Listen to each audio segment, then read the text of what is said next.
Kita masuk episode 297. Oke. Selamat Pak Eras, Bapak Rohani saya. Pertemuan di Wanita Surgawi episode 45. Kata terakhir Pak Eras menasehati agar para wanita surgawi punya sayap rohani yang selalu mengembang. Saya bersyukur saya ada di sini dan saya ucapkan terima kasih buat pengajaran dan kebenaran yang Bapak ajarkan mengubah hidup saya. Terima kasih buat keteladanan Bapak. Kiranya Tuhan memberkati Bapak dan keluarga selalu. Oh, puji Tuhan. Memberikan dukungan ke saya, ya.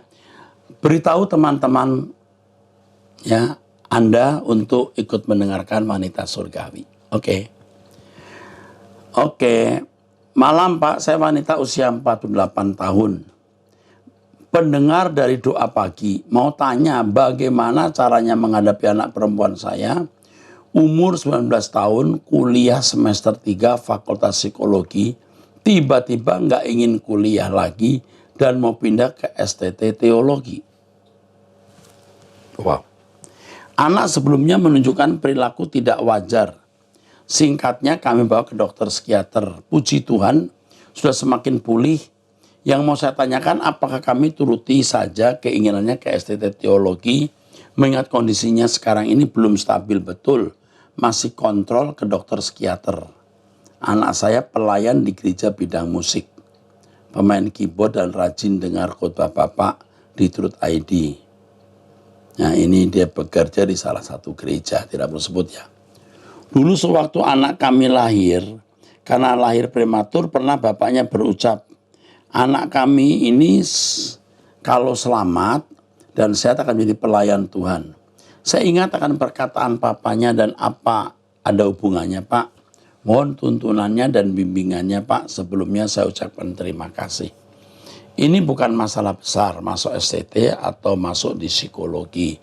Yang jadi masalah besar anak Anda ini belum pulih. Sembuhkan. Ya, sembuhkan dulu. Dengan pendampingan yang terus menerus. Ya. Adapun nanti kalau sudah sembuh, dia baru bisa memilih. Jangan memilih dalam kondisi tidak sehat, tidak lengkap, tidak utuh, ya, belum pulih sepenuhnya. Jadi saya tidak bisa menjawab apakah boleh atau tidak. Biar dia sendiri nanti akan memutuskan setelah dia pulih. Nah, catatan kalau anak Anda memang mau sekolah tinggi teologi, mau menjadi pelayan Tuhan, ya apa salahnya? Ya, jangan berpikir seorang psikolog atau psikiater lebih diberkati dari mahasiswa sekolah tinggi teologi dan menjadi pendeta.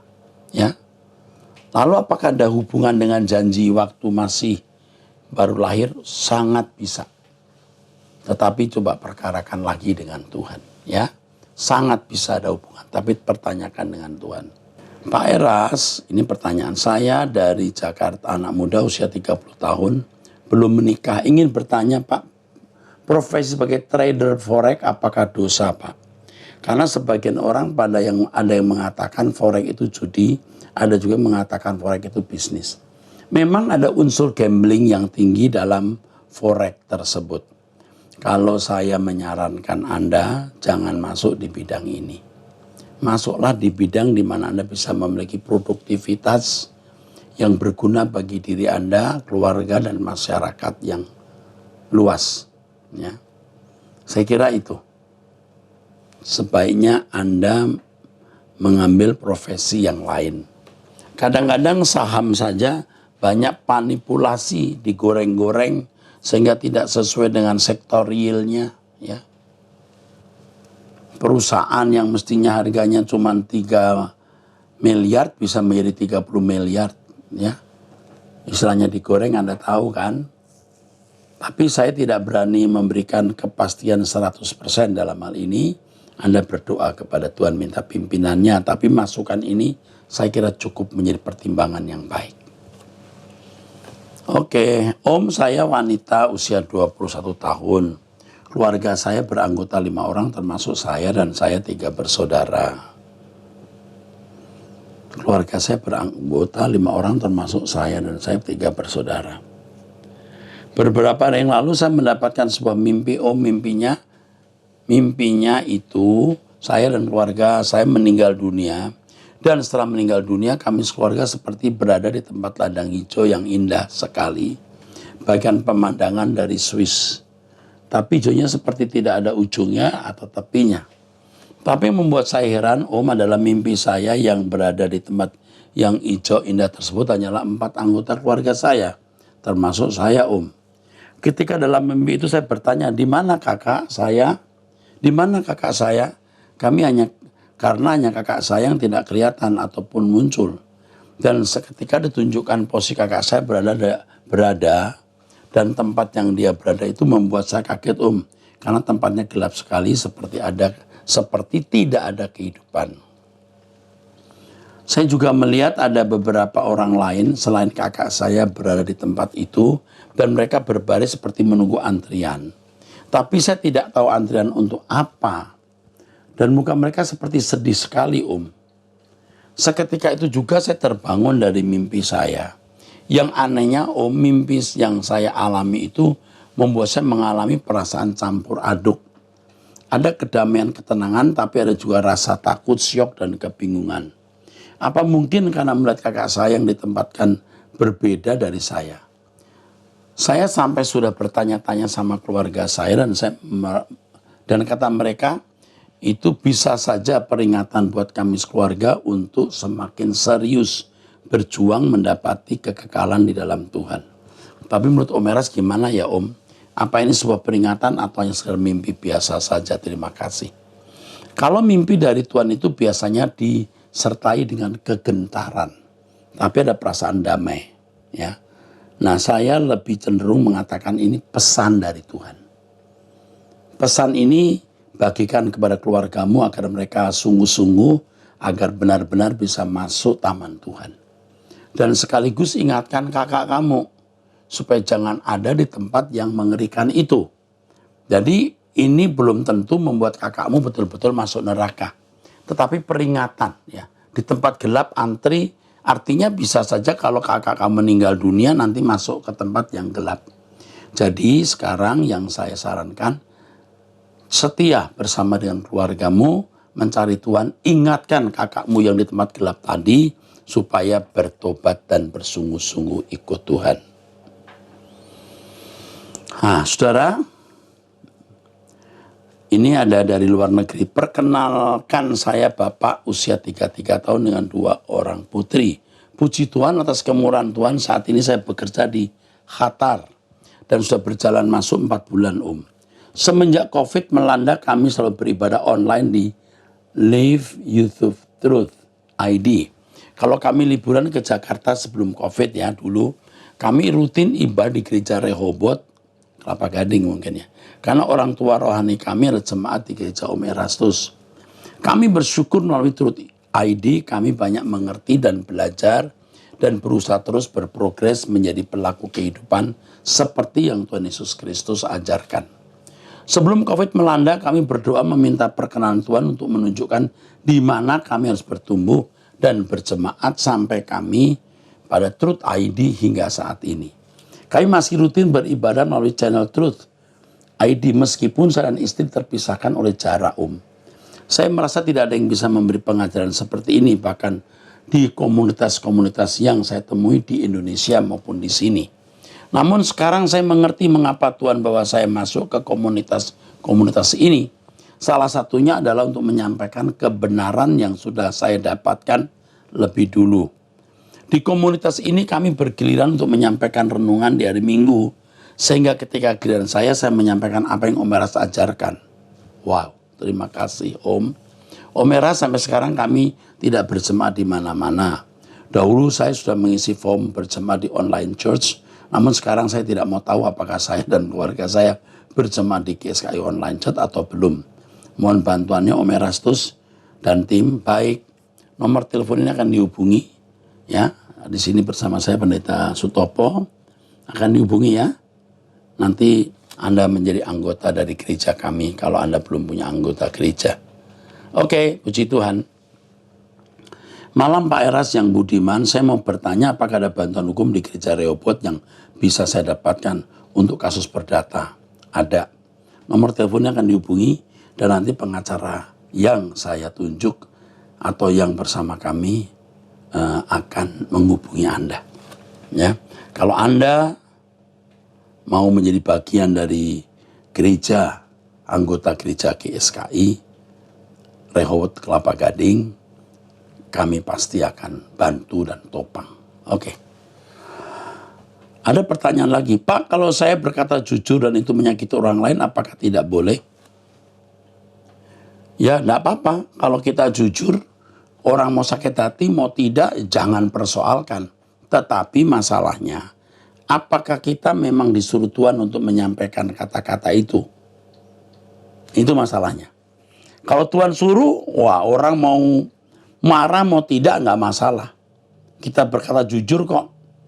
Tetapi, apakah Tuhan suruh kita mengucapkan kata-kata itu? Apakah Tuhan suruh kita menegur orang itu? Apakah Tuhan suruh kita menyampaikan perkataan itu? Itu yang penting. Ya. Kalau saudara menyampaikan sesuatu membuat orang tidak marah, tapi Anda nggak disuruh Tuhan, itu pun salah kok. Jadi semua harus dalam petunjuk Tuhan. Oke, Pak Eras, waktu penyembahan, apa yang ada dalam pikiran Pak Eras? Bagaimana membayangkan Bapak? Apakah seperti wajah Tuhan Yesus tapi lebih tua? Atau seperti awan berkilat? Atau kita berpusat pada apa yang kita ucapkan, tidak membayangkan Bapa? Ini penting sekali. Ini pertanyaan yang kelihatannya lucu, tapi ini penting sekali. Jadi begini. Kalau kita berdoa, kita itu menunjukkan doa kita kepada Allah yang esa. Ini yang disembah Abraham, Ishak dan Yakub, Allahnya Musa, Allahnya Sadrak, Mesak, Abednego, Allahnya Daniel yang namanya Yahweh. Dia yang menciptakan langit dan bumi dan memenuhi jagat raya oleh rohnya. Dan rohnya itu Roh Kudus. Jadi kalau kita berkata ya Tuhan, ya Allah, ya Bapa kami. Itu langsung, real time kita langsung berhubungan. Tidak perlu ada gambaran visual wajah Yesus seperti yang ada di foto-foto, gambar-gambar. Tidak perlu. Kalau kita masih membayangkan begitu, kita kanak-kanak. Ya, mari kita belajar untuk tidak membayangkan apa-apa, tapi percaya. Karena roh Allah, Allah itu roh adanya memenuhi jagat raya. Begitu kita berkata, Bapa kami. Itu langsung. Dan itu dilatih terus. Sampai nanti Anda akan bisa menjadi seorang yang cakap sekali untuk berdialog dengan Allah. Maka doa pagi terus bersama-sama dengan saya meningkatkan kepekaan kita terhadap kehendak Allah. Jangan membayangkan wajah-wajah. Itu akan membuat kita tidak menjadi dewasa. Kita percaya saja waktu berkata ya Tuhan. Langsung kita, real time kita berdialog dengan Allah. Dari Pak Freddy Kurniawan, kenapa hanya GSKI Arta Gading ya saja yang disebut, bukankah masih ada GSKI lain-lainnya? Oh, kalau kita sedang berdoa untuk GSKI Rehoboth Kelapa Gading, tentu Kelapa Gading saja. Karena sekarang Rehoboth itu sudah dibagi. Artinya sudah masing-masing mandiri. Kalau dulu GSKI, kalau Rehoboth Ministry itu ada banyak, membawai 8 GSKI. Sekarang kami hanya ada di Arta Gading. Ya. Tetapi cabang-cabangnya sudah mandiri dan gembala sidang yang dulu disebut koordinator sekarang jadi gembala sidang. Yang tadinya gembala wilayah sekarang menjadi gembala sidang. Kalau lagi berdoa untuk gereja-gereja pada umumnya, saya sebut GSKI seluruh sinode. Jadi tidak selalu saya berdoa hanya untuk Arta Gading. Ada saatnya berdoa untuk Arta Gading saja. Ada saatnya berdoa untuk seluruh GSKI. Bahkan gereja-gereja lain kita sebut. Oke. Salam Pak Eras, umur saya 35 tahun dari Manado. Saya sudah menikah, punya anak 1 dan sudah mengikuti suara kebenaran 5 tahun. Jadi dari umur 30 tahun ya. Dan ini mengubahkan saya, memindahkan hati saya ke langit baru, bumi baru. Luar biasa ya. Usia 35 tahun sudah memindahkan. Luar biasa. Pertanyaan saya, apa ketika di LP3 pasangan saya, istri dan anak masih bisa saling kenal? atau mungkin pernikahan kami abadi di sana, atau kami terpisah dan tidak saling kenal lagi. Berhubung di sana kita punya identitas baru. Saya tidak ingin berpisah dengan mereka karena sejauh ini dan sampai detik ini saya telah mendidik keluarga dengan suara kebenaran dari Bapak. Sayangkan kalau bisa terpisah. Sayangkan kalau terpisah. Oke. Ini dari Manado ya. Namanya Nando ya. Ini bukan rahasia kan. Begini Nan. Yang pertama kita pasti saling mengenal. Nah soal apakah bersama anak-anak itu masalah. Karena anak-anak kalau besar punya keluarga sendiri. Kalau kamu tua anakmu punya anak lagi, anaknya nikah lagi, punya anak lagi. Tetapi kalau pasangan itu tidak bisa. Artinya hanya dia saja. Nggak punya pasangan lain. Saya tidak mau bicara soal pernikahan di surga nanti menjadi bahan perdebatan, tetapi saya percaya di sana ada kebersamaan. Dan kalau saya ditanya apakah nanti Pak Eras mau hidup dengan siapa kalau ada wanita menemani Bapak, saya akan berkata dengan istriku. Istriku sekarang. Karena kalau saya meninggal, saya tidak akan menikah lagi. Oke, itu jawabannya cukup jelas. Nanti kita bersama-sama.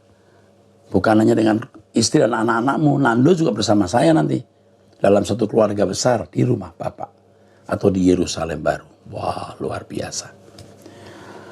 Salam Pak Pendeta, bagaimana caranya sebagai orang tua untuk mengajarkan anak-anak kita yang masih kecil menghayati keberadaan Tuhan yang nyata. Dari Evi Seviana. Kalau orang tua menghayati keberadaan Tuhan. Dari sikap, perbuatan, ya, orang tua bangun sudah menyembah Tuhan, lagu-lagunya lagu rohani, perilakunya perilaku orang yang seperti disorot dan memang disorot Tuhan. Anak-anak akan terimpartasi, tertulari, dan cara itulah orang tua mengajarkan anak-anak untuk menghayati keberadaan Allah. Orang tua dulu yang menghayati keberadaan Allah, anak-anak akan ikut. Ya, iya, itu ya Evi. Amin. Oh ya Pak, ada yang kelupaan. Saya mau tanya apa maksudnya remuk di tangan Tuhan ya Pak? Dari Irene Lengkei. Begini, kita itu sering menghadapi banyak persoalan. Ya, kalau sampai mentok, kita sampai nggak bisa ngomong, putus asa, kita berkata Tuhan, kalaupun aku harus hancur, aku mau hancur di tanganmu. Harus remuk, aku remuk di tanganmu. Jadi apapun keadaanku, aku menyerahkannya semua ke dalam tanganmu. Ya. Misalnya kita dimusuhi orang, dijahati orang. Kita tidak bisa membalas. Nama baik kita dirusak, difitnah. Kita mau klarifikasi. Dia sudah bikin klarifikasi di mana-mana. Lalu apa yang kita lakukan? Diam. Wah, rusak deh namaku. Kita berkata, Tuhan, kalau aku harus hancur, aku hancur di tanganmu. Ya, itu maksudnya. Itu maksudnya. Kalau saudara sudah putus asa, tidak tahu mau buat apa, serahkan dirimu kepada Tuhan dan berkata, kalaupun aku harus hancur, aku mau hancur di tanganmu, Tuhan. Itu maksudnya. Kamu ditekan dari pihak keluarga, ditekan dari pihak yang lain. Aku menyerah dalam tanganmu Tuhan, terserah. Kalaupun aku jatuh hancur di tanganmu. Itu maksudnya. Jadi tangan Tuhan udah remuk-remuk itu, Tuhan akan pulihkan kita. Salam Pak, saya mau tanya, apa kematian manusia ditentukan oleh Tuhan? Tuhan menentukan usia manusia 70 tahun. Kalau mau lebih 80 tahun atau lebih lagi, tapi kebanggaannya penderitaan. Itu ditentukan Allah. Tetapi kalau 50-40 tahun sudah meninggal Pak, itu hasil dari perbuatannya. Apa yang ditabur itu dituainya. Kalau orang tidak menjaga pola makan, pola hidup yang baik, nggak sampai 70 tahun juga meninggal. Jadi yang ditentukan Tuhan itu umur rata-rata manusia. Rata-rata. Tetapi berapa umur hidup manusia masing-masing individu tergantung individu itu. Ada orang yang ini benar-benar terjadi. Orang yang menjaga kesehatannya. Ada umur 90 tahun masih tegap sekali. dia suka berenang. Ya, makanannya juga baik. Nah ini saudaraku, yang kita tabur kita tuai. Ya, oke. Pak, jika saudara kandung yang tidak mau berkemas-kemas, apa kita tidak boleh bergaul dengan dia? Saya ingin saudara saya juga pulang bersama-sama keluarga. Bagaimana ya Pak? Jadi begini, kita jangan bergaul dekat. Ya, bergaul dekat itu artinya berbagi perasaan begitu rupa sampai kita mendapatkan impartasi, ketularan, transfer spirit dari orang itu. Kita pasti bergaul dengan semua orang, pasti. Tapi jangan sampai bergaul dekat. Itu bahasa ada kata dekat, bersahabat dekat. Kadang-kadang kita bisa bersahabat dengan orang non-Kristen, tapi tidak dekat. Kalau sudah dekat itu bicara soal berbagi perasaan, berbagi roh. Spirit maksudnya. Bagaimana dengan keluarga? Nah ini masalahnya beda kalau keluarga. Keluarga itu menjadi tanggung jawab istimewa kita. Karena mau tidak mau kita hidup bersama. Jangan lalu saudara berkata, wah saya nggak mau bergaul dengan kakak saya ini, tidak takut akan Allah. Anda tetap hidup bersama, tetapi jangan terpengaruhi oleh pola dan gaya hidupnya. Jangan karena kakak saya tidak berkemas-kemas Pak. Jangan karena kakakmu tidak berkemas-kemas, kau berkata kakak saya nggak berkemas-kemas Pak, saya nggak bergaul dengan dia. Loh, justru Tuhan taruh kamu menjadi adiknya atau kakaknya atau saudaranya, supaya kamu menggarami dia dan menjadi berkat bagi dia. Ini kerinduan yang luar biasa ya, karena kerinduan yang baik. Ingin pulang bersama-sama keluarga. Ini memang harus menjadi doa kita selalu. Doa kita agar kita bukan ke surga sendiri, tapi dengan keluarga. Oleh sebab itu kita harus menjadi berkat bagi keluarga kita. Harus menjadi berkat bagi keluarga kita. Harus. Ya. Jadi kalau firman Tuhan mengatakan bertobatlah kamu akan selamat dan seisi rumahmu. Itu tidak otomatis. Kalau kita bertobat lalu seisi rumah kita bertobat. Artinya pasti masuk surga. Belum tentu. Nah bagaimana dengan firman Tuhan yang mengatakan musuh kamu itu seisi rumahmu. Gimana? Tapi ayat itu tidak salah. Maksudnya kalau kamu bertobat, kamu bisa menggarami.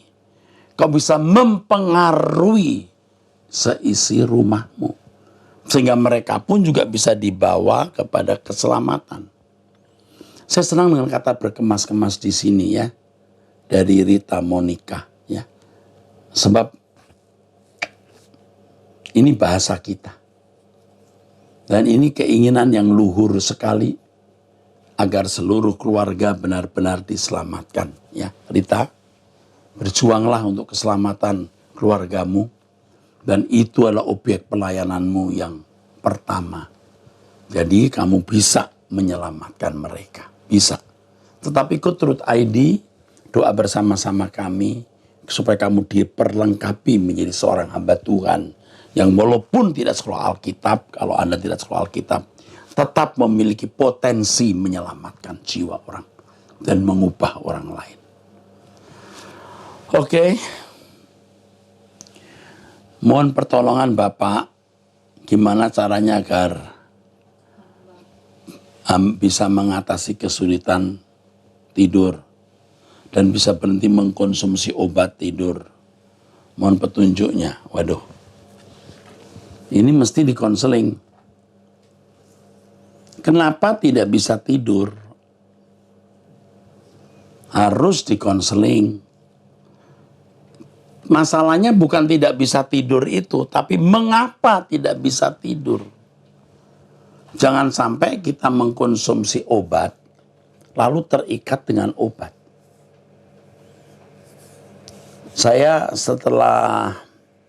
Maksud saya, 2 kali saya mengalami keadaan seperti ini pada waktu saya banyak masalah di akhir tahun lalu.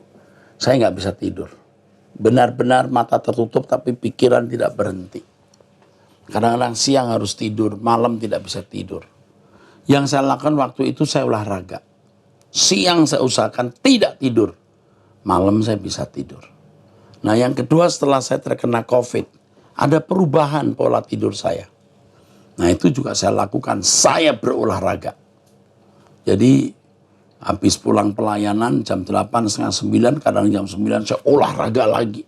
Sampai keringatan, capek, saya bisa tidur. Saya olahraga. Semalam juga saya olahraga. Saya itu olahraga paling tidak kalau di sepeda statis sampai 300 kalori. Nah itu segar sekali, saudara. Ya.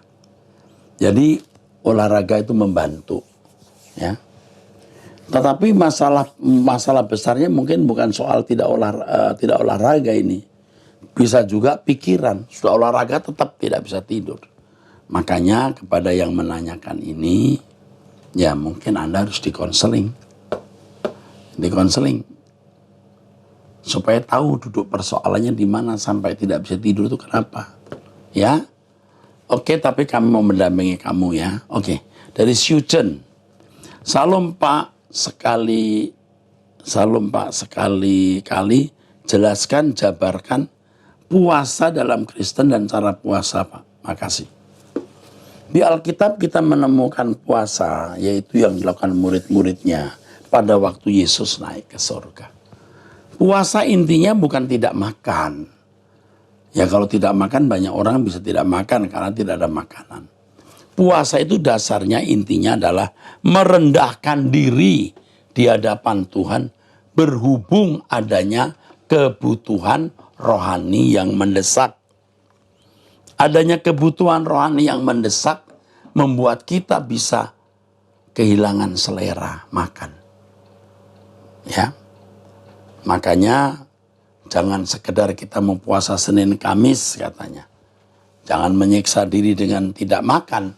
Tapi kalaupun kita puasa karena untuk satu kebutuhan rohani yang mendesak atau kebutuhan sesuatu yang mendesak di mana kita bermaksud merendahkan diri di hadapan Tuhan.